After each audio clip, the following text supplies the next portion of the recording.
وعباد الرحمن الذين يمشون على الأرض هونا وإذا خاطبهم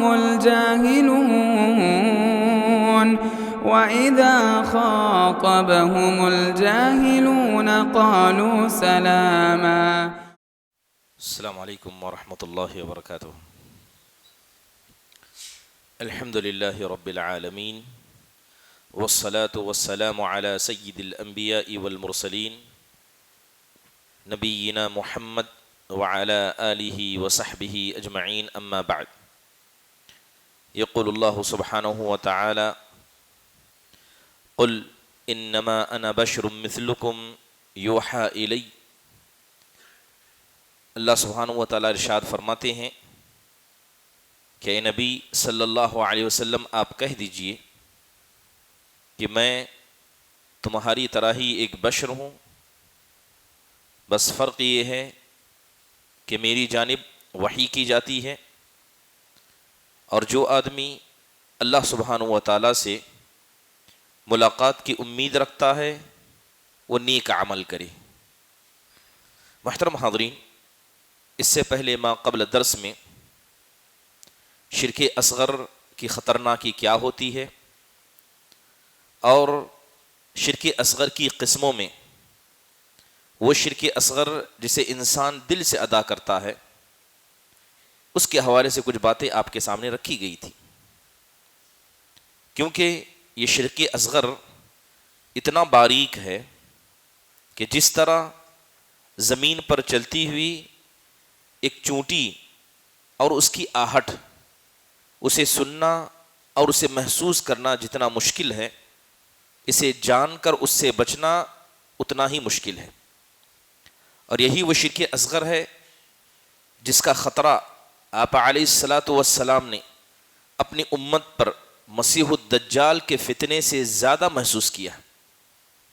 محترم حاضرین، وہ شرک اصغر جس کا تعلق دل سے ہے، اس کی تیسری مثال اسباب پر کلی اعتماد کرنا ہے. یہ بات ہم جانتے ہیں کہ انسان زمین کے اندر جو بھی کارکردگی کرتا ہے اللہ تعالیٰ کسی نہ کسی چیز کو سبب بناتا ہے.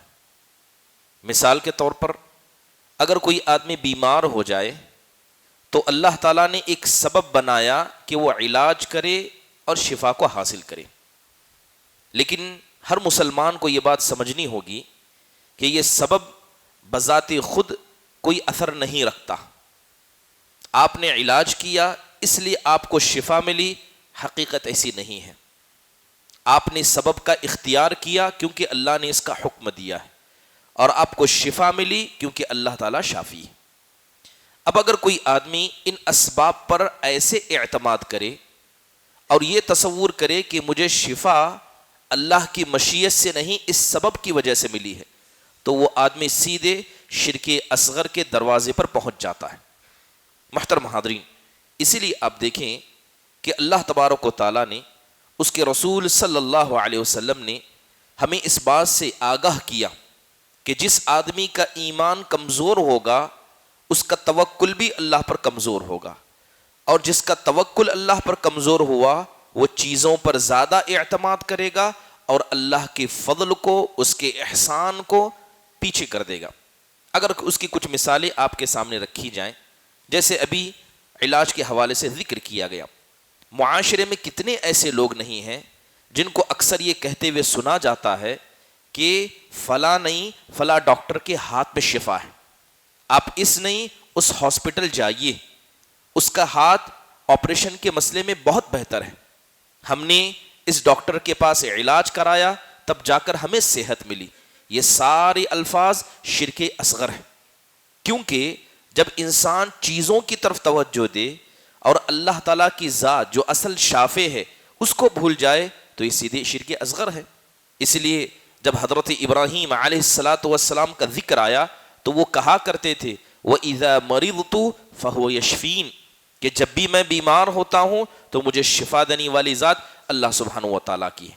محترم حاضرین، ایک آدمی سمجھتا ہے کہ وہ دنیا میں کامیاب ہے، کامیابی کی وجہ اس کی تعلیم ہے، کامیابی کی وجہ اس کے گھر، اس کا دھن دولت ہے، کامیابی کی وجہ معاشرے میں اس کا معیار ہے، جبکہ اصل میں کامیابی اور رزاق اللہ تعالیٰ کی ذات کی وجہ سے اسے ملی ہے۔ اسی لیے آپ دیکھیں کہ کامیابی کا معیار انسان کا دنیا میں ساز و سامان کا اکٹھا کرنا نہیں ہے، اصل معیار ہے کہ وہ اللہ تعالیٰ سے کتنا ڈرتا ہے، اپنی ذات کے مسئلے میں، اپنے گھر والوں کے مسئلے میں۔ اس لیے اللہ کہتا ہے وَمَا بِكُم مِّن نِعْمَةٍ فَمِنَ اللَّهِ، کہ تمہارے پاس جو بھی نعمت ہے وہ تمہارے ہاتھوں کی کمائی نہیں ہے، بلکہ وہ سب اللہ کی طرف سے ہے۔ محترم حاضرین، آپ دیکھیں کہ بہت سارے حضرات اپنے گھر کے اوپر لکھتے ہیں، کیا لکھتے ہیں؟ ھذا من فضل ربی، کہ یہ جو گھر یہاں پر کھڑا ہے یہ اپنے رب کے یعنی میرے رب کے فضل سے کھڑا ہے۔ ایسے لوگوں سے پوچھئے کہ ماشاء اللہ آپ نے بڑا خوبصورت گھر بنایا ہے، تو کہتے ہیں کہ یہ ہماری 10 سال کی محنتوں کا نتیجہ ہے۔ آج یہ جو ثمرہ آپ دیکھ رہے ہیں اس میں بہت ساری لوگوں کی کوششیں ہیں۔ جب آپ کی محنت، آپ کی کوشش اصل ہے تو اللہ کے فضل کا کیا ہوا؟ اس طرح کی الفاظ یہ شرک اصغر ہیں۔ محترم حاضرین، جب ایک انسان اللہ تعالیٰ سے توکل کو ختم کرے یا زبان میں اللہ کے توکل کو بھول جائے تو یہ ساری چیزیں انسان کو اسی دروازے کی طرف لے جاتی ہیں۔ اس لیے ضروری ہے کہ انسان سمجھے کہ حقیقت میں اللہ ہی رزاق ہے۔ ایک آدمی جو کہیں پر وظیفہ کرتا ہے، جس کی کرسی ہے، اسے ڈر ہے کہ اگر میرا وظیفہ چلا گیا، اگر میری نوکری خطرے میں آ گئی، میری کرسی ہٹ گئی تو میرے رزق کے لالے پڑ جائیں گے، مجھے کھانے پینے کا انتظام کون کرے گا؟ جبکہ اس کی زندگی میں جو کچھ ہو رہا ہے اس کا فیصلہ اللہ تعالیٰ نے آسمان و زمین کے پیدا کرنے سے 50,000 سال پہلے لوح محفوظ میں لکھ دیا۔ لیکن جب انسان تقدیر پر ایمان کو کمزور رکھتا ہے تو وہ ان ظاہری اسباب کے پیچھے پڑ جاتا ہے۔ محترم حاضرین، اس کے علاوہ وہ شرک اصغر جسے انسان دل سے کرتا ہے اس کے اندر فال بازی بھی ہے۔ یہ لہذا دل سے کیے جانے والے شرک اصغر میں چوتھی مثال فال بازی کی ہے۔ فال بازی کہتے کسے ہیں؟ علماء نے اس کی تعریف کرتے ہوئے کہا کہ انسان چیزوں سے، چاہے وہ چیز نظر آنے والی ہو، چاہے وہ چیز سنائی دینے والی ہو، چاہے وہ چیز لوگوں میں معروف ہو، اس کو خیر اور شر کی وجہ بنانے لگے۔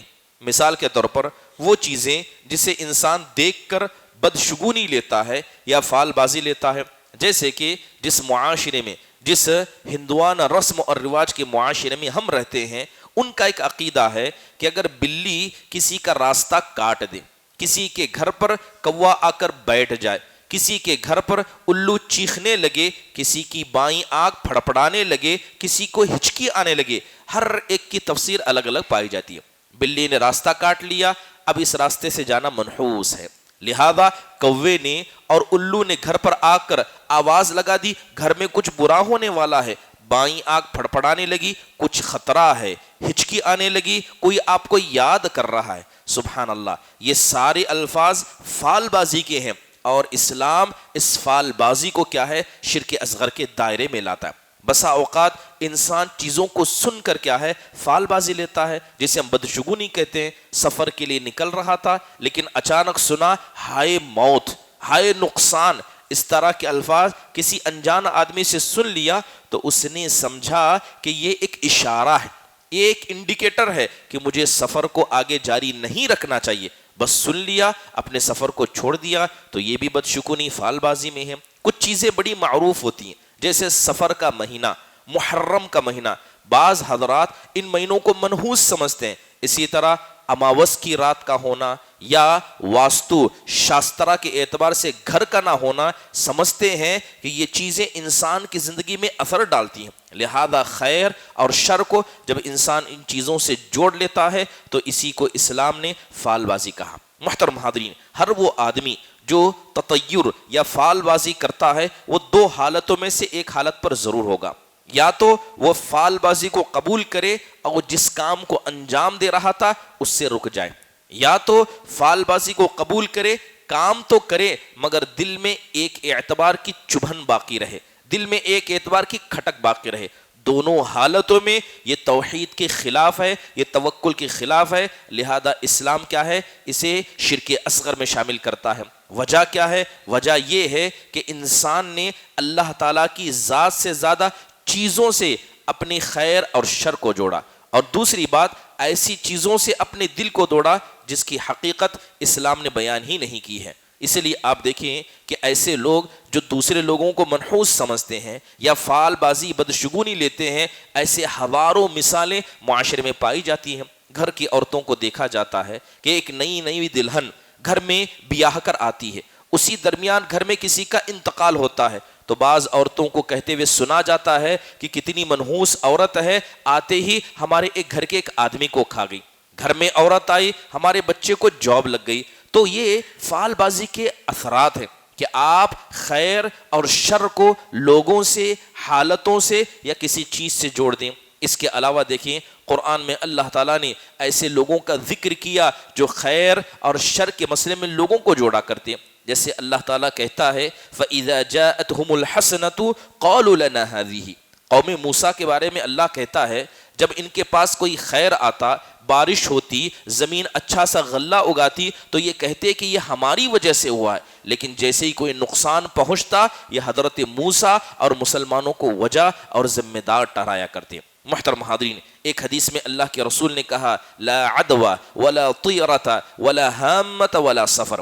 آپ نے کہا کہ کوئی بیماری متعدی نہیں ہوتی اور اسی طرح بدشگونی معنی نہیں رکھتی، الو کا چیخنا معنی نہیں رکھتا اور سفر کا معنی منحوس نہیں ہوتا۔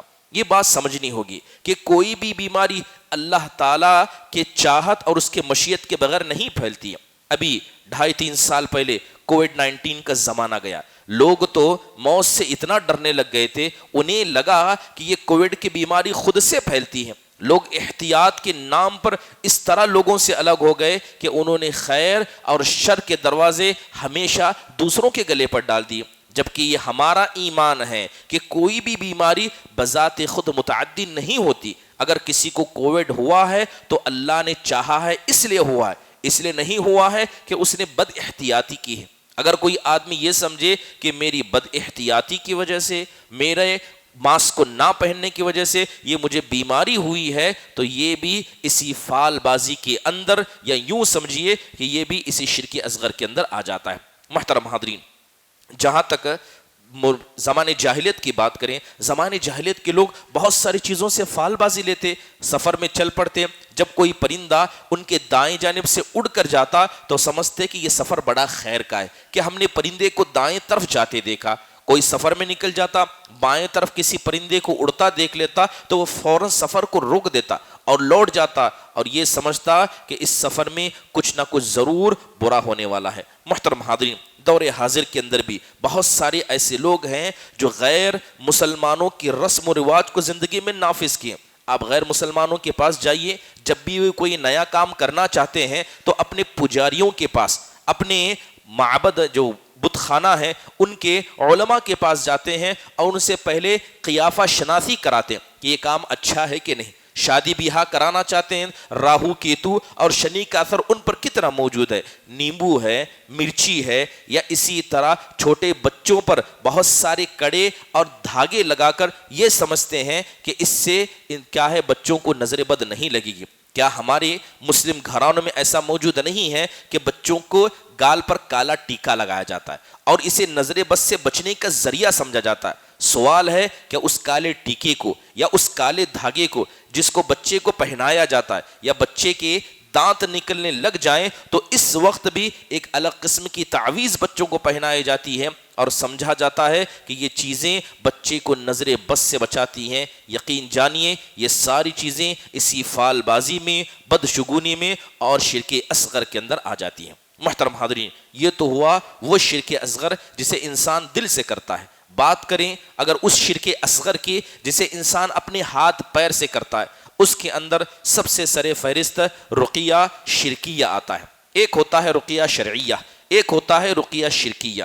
انسان کو دونوں میں بنیادی فرق سمجھنا ضروری ہے۔ رقیہ کہتے کسے ہیں؟ رقیہ کہا جاتا ہے ان کلمات یا ان الفاظ کا سہارا لینا جس کے ذریعے انسان کسی بلا کے اٹھنے یا کسی بلا کی آنے سے پہلے بطور ڈیفنس، بطور شیلڈ دعا کا استعمال کریں۔ اسلام رقیہ کو جائز قرار دیتا ہے، بہت ساری حدیثیں اس بات پر دلالت کرتی ہیں۔ بس علماء نے 3 بنیادی شرطیں لگائی کہ اگر کوئی آدمی رقیہ شرعیہ کرنا چاہتا ہے تو پہلی شرط یہ ہے کہ وہ رقیہ اللہ کے کلام سے ہو، اس کے اسماء و صفات کے ذریعے ہو اور عربی زبان میں ہو جس کا معنی واضح ہو۔ اور کہا گیا کہ یہ انسان دل میں عقیدہ رکھے کہ جن الفاظ کا سہارا لے کر میں رقیہ کر رہا ہوں، راقی اور جس پر رقیہ کیا جا رہا وہ، ان دونوں کا عقیدہ ہو کہ شفا دینے والی اللہ کی ذات ہے، نہ اس راقی کی وجہ سے مجھے شفا مل رہی ہے نہ فلاں کی وجہ سے۔ جب ان تمام چیزوں کا خیال اگر کوئی آدمی رکھتا ہے تو وہ رقیہ شرعیہ کر سکتا ہے۔ اللہ کے نبی صلی اللہ علیہ وسلم جب بھی بستر پر جاتے آپ اپنے دونوں ہتھیلیوں کو اکٹھا کرتے، آپ اس میں معوذتین پڑھتے، پھونکتے اور اپنی اوپر بسا اوقات اپنی نواسوں پر آپ علیہ الصلوۃ والسلام دم کیا کرتے، یہاں تک کہ آپ علیہ الصلوۃ والسلام جب بیمار ہوئے، جس بیماری میں آپ دنیا سے چلے گئے، اس میں آپ نے حضرت عائشہ کو کہا تھا کہ آپ ان پر دم کریں، لہذا حضرت عائشہ آپ صلی اللہ علیہ وسلم کی دونوں ہاتھوں کو ملاتی، اس میں پھونکتی اور اللہ کے نبی صلی اللہ علیہ وسلم کے جسم پر اسے پھیر دیا جاتا۔ محترم حاضرین، رقیہ شرعیہ ایک بہترین خدمت خلق کا کام ہے۔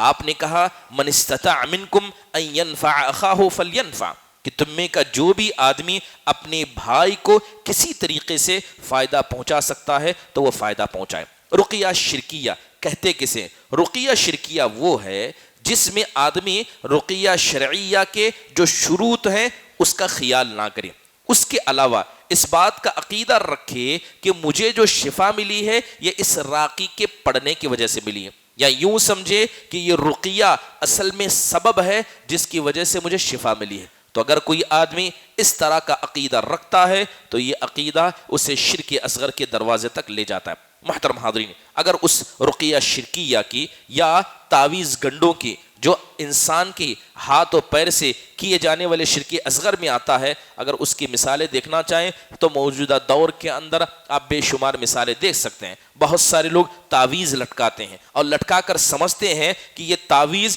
ہمارے نفع اور نقصان کی مالک ہے، جبکہ نفع اور نقصان کا مالک صرف اللہ تبارک و تعالیٰ۔ کالے دھاگے باندھنا، کالا ٹیکا لگانا، یا بسا اوقات ایسی تعویذیں جس کے اندر طلسماتی کلمات یا الگ قسم کی ڈیزائن یا قرآن کے عربی کے بعض حروف کے ٹکڑے، یہ سارے تعویذ گنڈوں میں آتے ہیں۔ جنات کی مدد لینا، بسا اوقات کچھ کلمات کو لکھ کر اسے پانی میں ڈالنا، پانی میں گھولنا اور اس پانی کو مریض کو پلا دینا، یا بعض خاص الفاظ کو لکھ کر مریض کے جسم کے کسی خاص حصے پر لگانا، نیمبو ہو یا اسی طرح مرچی ہو یا بری شکل کی چیزوں کو گھر کے باہر لگا کر اس سے نظر بد سے بچنے کی کوشش کرنا، یا بعض حضرات جو مشوذین ہیں، جو جادوگر ہیں، کاہن ہیں، بعض لوگوں کا علاج لکڑی سے یا بہت سارے کھلونوں سے کرتے ہیں، یہ سارے جادوگر ہیں۔ بعض حضرات جاتے ہیں شفا کی نیت سے بزرگ لوگوں کی قبروں کو ہاتھ لگاتے ہیں اور ہاتھ لگا کر ان کی مٹی کو جسم پر ملتے ہیں برکت کی نیت سے، شفا کی نیت سے، یہ بھی شرک اصغر ہے۔ اس کے علاوہ بہت سارے لوگوں کو دیکھا گیا جب وہ مدینہ اور مکہ جاتے ہیں وہاں کی مٹی کو اٹھا کر لے آتے ہیں۔ بعض حضرات تو ایسے ہیں جو وصیت کرتے ہیں کہ جس احرام کے کپڑے میں میں نے حج و عمرہ کیا اسی میں مجھے دفنایا جائے، اس کپڑے کو وہ برکت کی چیز سمجھتے ہیں، جبکہ یہ برکت کا ذریعہ اسلام نے نہیں بتایا ہے۔ مٹی کو یا کپڑے کو انسان برکت والا سمجھے، یہ شرک اصغر ہے۔ بہت سارے حضرات جب مکہ جاتے ہیں تو کعبۃ اللہ کے غلاف کا جو دھاگا ہے اسے نوچ کر لاتے ہیں، یا بعض خواتین اپنی دوپٹے کو کعبہ سے رگڑتی ہیں، یا بعض مرد حضرات اپنی ٹوپیوں کو حجر اسود سے رگڑتے ہیں اور ان سے وہ برکت کی اور شفا کی توقع رکھتے ہیں۔ جو بھی آدمی مذکورہ چیزوں میں کسی بھی کام کو انجام دے گا اس کا دل ان چیزوں سے جڑا ہے، اللہ تعالیٰ کی چیز، اللہ کی ذات سے نہیں، یہ سب کا سب شرک اصغر کے اندر داخل ہوتا ہے۔ عوف بن مالک رضی اللہ عنہ کہتے ہیں کہ میں اللہ کے نبی کے پاس آیا اور کہا اللہ کے نبی ہم زمانے جاہلیت میں رقیہ کیا کرتے تھے، کیا اب بھی کریں؟ تو آپ نے کہا اعرضوا علی رقاکم، تمہارا جو رقیہ ہے پڑھ کر سناؤ، لا بأس بالرقا ما لم یکن شرکا، ایسے رقیے میں کوئی حرج نہیں ہے جس کے اندر شرک نہ ہو۔ حضرت زینب جو حضرت عبداللہ بن مسعود رضی اللہ عنہ کی بیوی تھی. حضرت زینب حضرت عبداللہ بن مسعود کا معمول تھا کہ جب بھی سفر میں باہر جاتے تو گھر میں داخل ہونے سے پہلے گھر کے باہر آ کر آواز کرتے, زور سے سلام کرتے, کچھ دیر انتظار کرتے, پھر گھر میں داخل ہوتے.